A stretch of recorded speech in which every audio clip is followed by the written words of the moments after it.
During the Second World War, many groups in the United States suffered from changes in the government policy and involvement in the war. Japanese Americans, Native Americans, and women faced the consequences of these changes. Today we have Mr. Segal, a Japanese American, Mr. Falzone, a Native American from the Navajo tribe, and Mrs. Diab.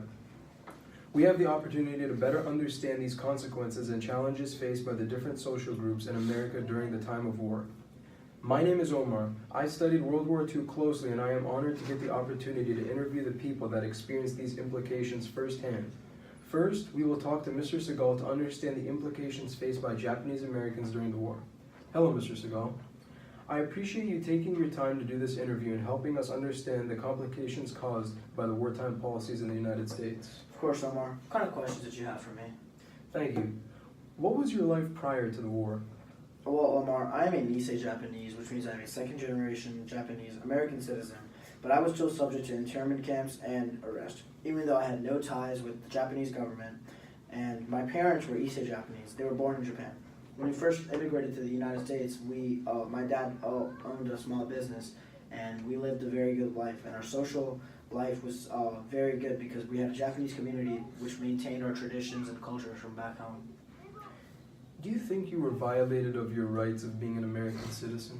Yes, Omar. As I was telling you guys earlier, the two types of Japanese Americans, Issei and Nisei, had no ties with the Japanese government, and the American government misused its power and passed laws like the Executive Order of 9066, which seized our homes, and we had to get rid of all of our belongings and all of our property and businesses. We had to sell that fast for very low rates, and then we were sent to internment camps with horrible conditions and barbed wire keeping us inside. And that took all of our traditions and our cultures away, totally ruining our social life. I'm very sorry to hear that, Mr. Segal. After the war ended, how were you compensated for the internment and harassment you were put through? Years after the war ended, the American government issued an apology and offered reparations to the Japanese people who were wrongfully imprisoned. But this was against our traditions, and nobody really accepted these reparations. And a lot of people who were sent back to their homes didn't have the property or the business that they started with, and they were forced to live in poverty or leave the country. Thank you, Mr. Segal. I appreciate your time. I'd like to welcome Mr. Falzone, a Native American from the Navajo tribe. Thank you, Omar. Mr. Falzone, what was it like being a Native American during World War II? Well, Omar, I can tell you that being a Native American was very stressful at some times, as discrimination, as you know, is very prominent in the world today. And leaving my tribe brought shame to me, as many of my tribal members were discouraged when I tried to bring back more modern innovations home, as they prefer to preserve more of their traditional ways. Overall, almost every single one of us Native Americans joined the war, as it was like a calling to protect our land and culture. I'm really sorry to hear that, Mr. Falzone. I'd like to discuss the Navajo Code Talkers. What did they do exactly?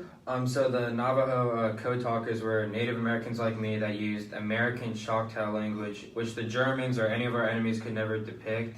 The code was actually never broken during the entire war, and was used in key battles in the Pacific, and was used in the Battle of Normandy. Thank you, Mr. Falzone. I appreciate your time. Here we have Mrs. Diab, a woman in the United States during the time of war. Mrs. Diab, I'd like to ask you, what were women's roles in the United States, and how did it impact their lives on the home front? Well, thank you, Omar. Throughout the war, women on the home front were constantly becoming more self-sufficient, learning valuable skills at work that they would begin to bring home with them. For example, many brought tools home from work, and used them on their home repairs. And by the time that men came back, women had already gotten a taste of participating in the workforce and did not want to return to their normal stay-at-home lives. This realization provoked many social movements in the future for women's rights in order to attain the same position as men in society. Thank you, Mr.